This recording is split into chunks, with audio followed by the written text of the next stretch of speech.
was bound to happen. And to be honest, guys, I'm not surprised it's happening now. Jesse, good morning. What's going on, Sparky? Good morning. Cap and my man, Jurko. What's happening, Jesse, fellas? buenos dias, muchacho. Well, can I start by kissing Jurko's butt, Cap? Is that okay? You want me to leave so you two can get a room? Oh, Well, look, Jurko, when Jurko speaks baseball, you got to listen because he's got the right perspective when it comes to the Chicago Cubs. He's exactly right. The offense was never going to continue on the path they were on. Yeah. I said this a month or two ago. 6 runs per game is like 1927 Yankees type stuff. That wasn't going to continue. It's come back down to earth, just like it has for the current Yankees team, by the way, who scored 4 runs in a sweep by the Red Sox over the weekend. The Cubs won 3 of 4. So let's calm down a little bit, and I'm saying this to some Cub fans that I saw at Wrigley over the weekend, a little nervous about this offense. I got a text from Sylvie, a little nervous about this offense. This was bound to happen. And to be honest, guys, I'm not surprised it's happening now because the schedule is not tough in terms of teams as much as it is games played. You know, they played 9 games in 3 different cities without an off day on the road, then came back, night game, then 3 day games, no off day. They finally get one today. This is what can bring down an offense. And on top of it, last thing, here's a trivia question. 35 home games. How many games do you think the wind has blown in at Wrigley Field this year out of 35 home games? I would say 24. I'm going to say 27. 25. You guys are right around it. 25 times in. Now, that doesn't mean 10 times out. That just means 25 times in. 4 times it's blown out. The others have been crosswind or no wind at all. And in those 4 times it's blown out, the teams have averaged 17 runs per game. It tells you the difference. When it blows in, the teams average about 7 per game. So think about that. It's a 10-run differential at Wrigley, blowing in versus blowing out, and it's blown in most of the time. So there was bound to be a moment where they scored less. Do the Cubs need to change their lineup? Do they need to put PCA up top? No, that was the other thing you're right about, Jurko. I think your perspective on that I'm with you guys on that. Yeah, your perspective on that is correct. Couple things. First of all, let's take a shot at Shea Norling here. Okay, he mentions Tucker and PCA 1-2. That would be a mistake because what would other teams do? They'd start a lefty opener to try to get through that first inning. As good as PCA is, he's not very good against lefties. He'll slug a little bit, but he's not very good. And if you put Tucker at the top, they're going to really challenge him. He's not going to walk as much. Now, he might hit a few more homers, but you don't want to start with 2 lefties. What if I told you Tucker, say, a PCA? I still wouldn't do it. Ian Happ is a fine leadoff hitter. A switch hitter, so you get the advantage no matter who's on the mound. A 340 on base is fine. He's probably better than that. Like, he'll take some more walks as it goes along. He had that injury that took him out of his game a little bit. He'll run into some home runs. I have no problem with Ian Happ at the top of the lineup. Now, Sylvie's thing is about PCA moving up. This is the reason I think he won't. And this can be random year to year, but Dansby Swanson said something to me last week. I asked him about PCA. Quick note, Jurko, you like to read. I'm writing a big feature on PCA for ESPN.com. It's going to post this Thursday, I believe. And one thing I was talking to Dansby about was his ability to slug, hit it out of the park. And he said the most amazing part is how much he does it with guys on base. He's hitting 340 with runners in scoring position. Now, again, that might change next year, but for the moment, I think the Cubs want to take advantage of that, and they don't want to lead him off. They want him to hit in an RBI spot. He has 8 home runs with runners in scoring position. That is a lot of home runs with guys on base. So I think that's another reason he's going to stay in the middle of the lineup. Is Ian Happ underrated as a leadoff guy? I think he's probably a little bit underrated as a player in general, and that includes myself until more recently. He's seeing 5.41 pitches per at-bat in the regular season. Yeah, that's actually, I'm not sure that's correct, Cap. Are you looking at the right stat page? Because I'm looking at Baseball Reference. I heard you earlier mention that, and I've got him a little bit less than that. I've got him at like 4 per plate appearance. It says in the 2025 MLB season, according to Fox Sports, Ian Happ is seeing 5.41 pitches per at bat. Yeah, I've got Bryson Stott, the best in the league, at 4.49. So Either way, I think he's underrated a little bit because he's the same guy every year, and that's pretty good in baseball. There's not a big fluctuation. Yeah, he's not going to win an MVP, but he's also not going to have that incredibly awful year that some guys have, at least not anymore. He used to be real volatile, but in the last 4 or 5 years, he's 115, 120 OPS plus. He's 340, 360 on base. I do think he's a little bit underrated, and even as a leadoff hitter, he does take a lot of walks. I don't think they're moving that lineup around. And by the way, it's a good problem to have. It's still 4 good hitters. And just because they've scored a little bit less, I don't think you're going to panic.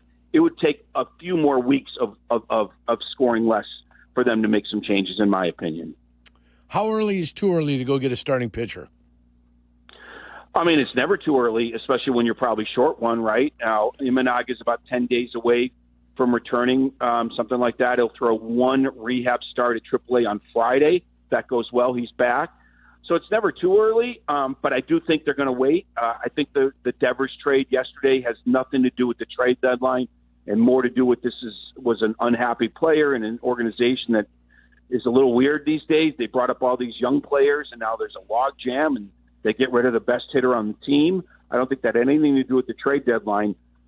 All indications are most of the trades are going to happen late like they usually do. Never know about Sandy Alcantara because Miami's out of it, but I think it's all going to happen late. But, yeah, if you can get one earlier than July, you do it. I just don't think it's going to happen, Jurko. How many scouts do you think are at that start tonight in Miami when it's the Phillies facing Sandy Alcantara? Because if you go back and look at his numbers, he beat the Pirates. He beat the Rockies. Prior to that, not good.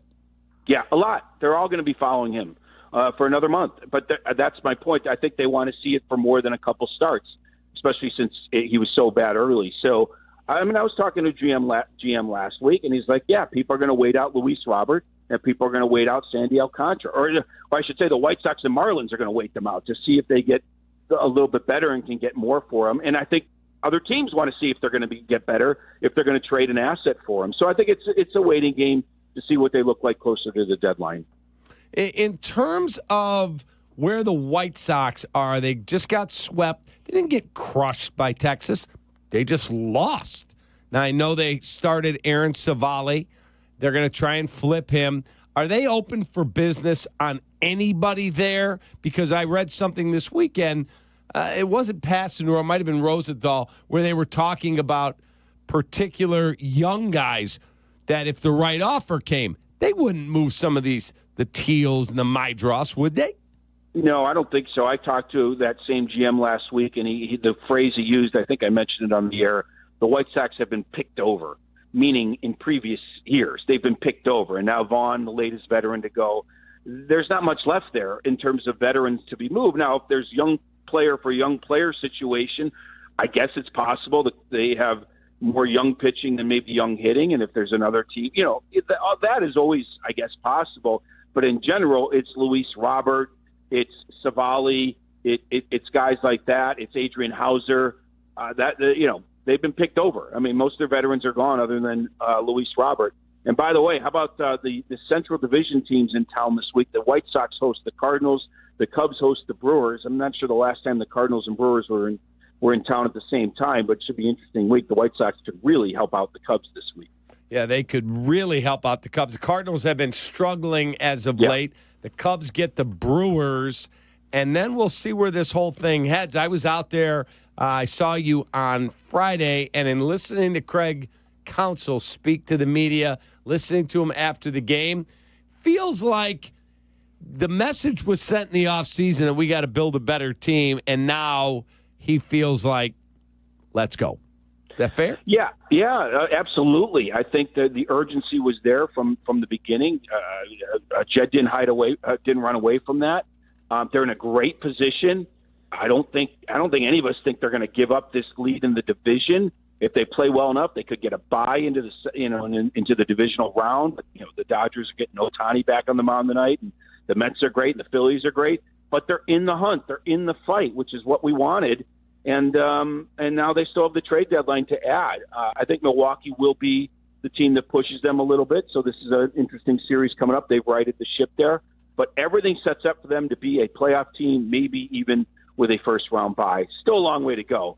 but it doesn't feel like this team has many holes and they can beat you different ways.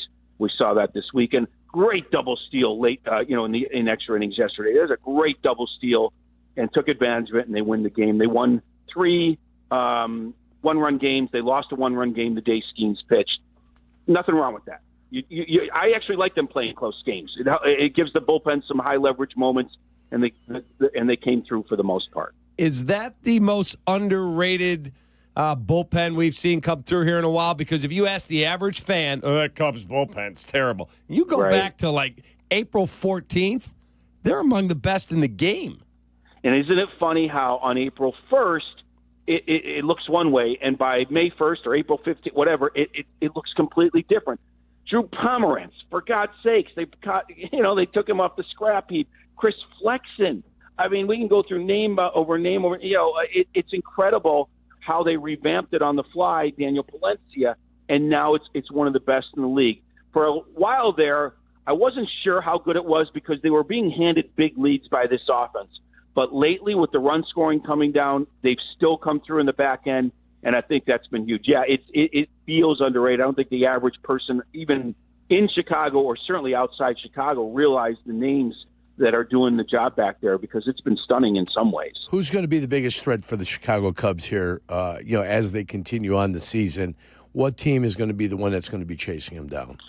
Well, I think St. Louis is going to fade, and I think Milwaukee will be their biggest test. I think Milwaukee has a ton of pitching. That's why they traded Savali.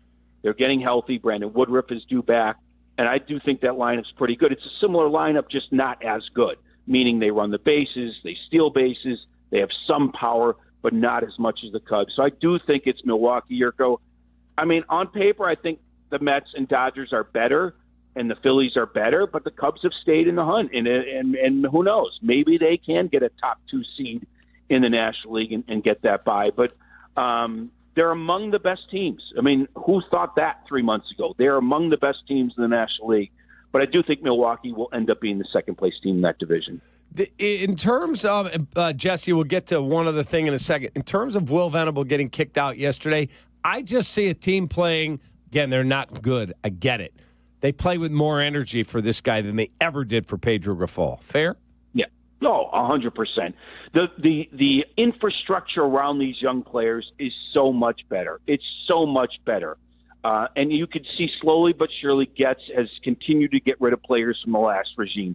He wants nothing to do with that dysfunctional losing situation, underachieving players like Andrew Vaughn, and the whole thing is better. I mean, they've had some decent pitching people there, especially since Bannister joined them, but now there's some decent hitting people, and Venable is an adult in the room who knows exactly the kind of team he has.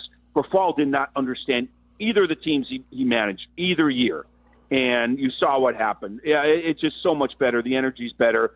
A long way to go, but at least they're starting from a decent spot. Hey, your golf event that you're involved in today, you're a very charitable gentleman. Tell us about it. Well, at least once a year. This is Bounce. I do it every year at Harborside. Our buddy Dave Abrams is the GM down there. Great guy. The best. Great golf course, Jurko. I know you've played it. Harborside Bounce benefits chronically ill kids, okay? This isn't for research, which is great. Obviously, money to research is great. But this goes to chronically ill kids and their families to really just make their lives better. The siblings of chronically ill kids, the parents who are obviously attending to their sick kids 24/7. So the money we raise at Bounce goes directly to make their lives better. So I love doing this, and I'm going to meet a couple families down there today. So if you can donate, go to Bounce, look them up online, bouncechildrensfoundation.org.